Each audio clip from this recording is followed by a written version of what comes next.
Okay, let's dive into Isaiah chapter 57. Right. This chapter, it immediately throws you into a really intense contrast. It really does. A clear line drawn, between judgment and then this incredible promise of peace Yeah. and healing. Yeah, and it starts off setting a scene, maybe a bit unexpectedly, about the righteous. It does, yeah. It mentions the righteous perishing or being taken away. Uh-huh. And there's this kind of striking observation that people don't seem to understand why that's happening. Right. The insight there is that they're actually being taken away to be spared from evil. Exactly. Like a sort of hidden mercy, you could say. A quiet protection that maybe goes unnoticed. And for those who walk uprightly, the text says there's peace and rest for them when they die. It's a poignant start, but then, wow, the picture quickly shifts. It does darken, doesn't it? Yeah, the voice turns with this incredibly sharp condemnation towards another group. And the language is really strong. Oh, absolutely. They're called out as, "You sons of a sorceress, offspring of adulterers and prostitutes." Really cutting terms. Wow. So what specific things are they accused of doing in this part? Well, Isaiah described them mocking and sneering, literally sticking out their tongues. Mhm. They're labeled a brood of rebels, the offspring of liars. It's very direct. And their actions.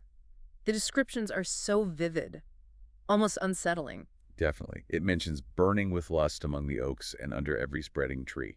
which sounds like these pagan fertility rites. Seems likely, yes. Mm-hmm. Done openly in these sacred groves. And then it gets even darker. The text speaks of sacrificing children in the ravines. It's a truly horrific image. It really shows how far they'd strayed. Absolutely. And it continues. They're described worshiping idols among smooth stones found in the valleys. Pouring out offerings to them? Drink offerings, grain offerings.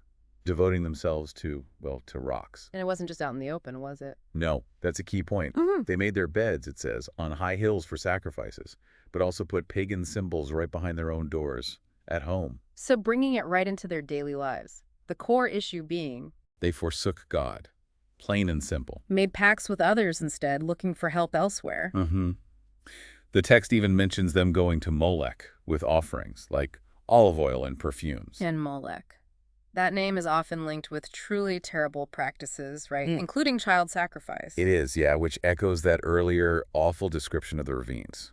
And it says they were wearied by all this, by all these ways. Yes, exhausted by their endless pursuits, their idolatry, yet, crucially, they wouldn't give up. They didn't faint, it says. Right. They found some sort of, perverse renewal in these practices that kept them going. So why? Why were they doing all this? Does the text give a reason? It frames it almost like a question from God, actually. Mm.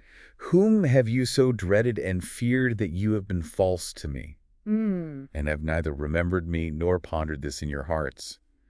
It suggests they feared others, or maybe losing what their idols promised, more than they feared or even remembered God. And there's a hint that maybe God's long silence played a part, that he hadn't intervened immediately. That suggested yes.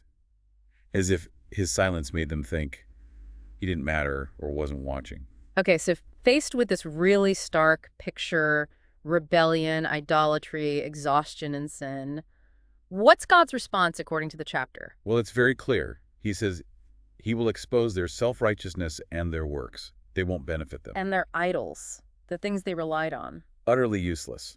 When they cry out, that collection of idols won't save them. The text uses this powerful image.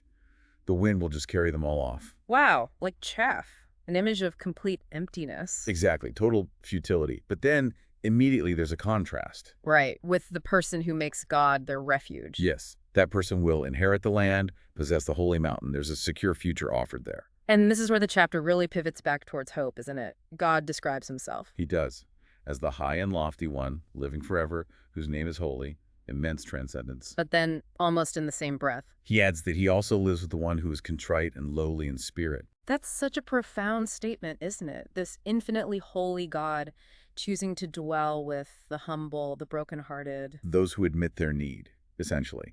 And he says he does this to revive the spirit of the lowly, to revive the heart of the contrite, So despite all the judgment we just talked about, despite the anger over their sin, especially their sinful greed. He mentions that. right, he hid his face in anger, but then he says, I have seen their ways, meaning the ways of the contrite, those turning back, and I will heal them. Yes, he promises to heal, guide, and restore comfort, specifically mentioning the mourners in Israel. And the absolute core of that promise, it just rings out.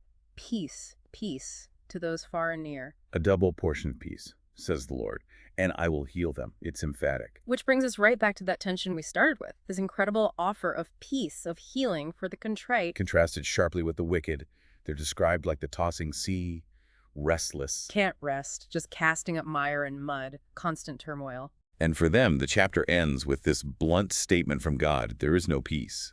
Their own restlessness reflects that inner reality. It really is quite a journey in one chapter. Through deep judgment, but also this profound divine compassion. Side by side, it's quite striking. So as you're listening, maybe consider that fundamental contrast presented here. Where are you? Where are we seeking peace? Is it in those external things, those wearying pursuits that Isaiah describes, the ones that ultimately leave you feeling like that restless sea? Or is peace found somewhere else entirely, perhaps in that humility, that contrite turning back towards the divine, even after being far off? Well, what does this chapter suggest is the real source of lasting rest? Something to think about.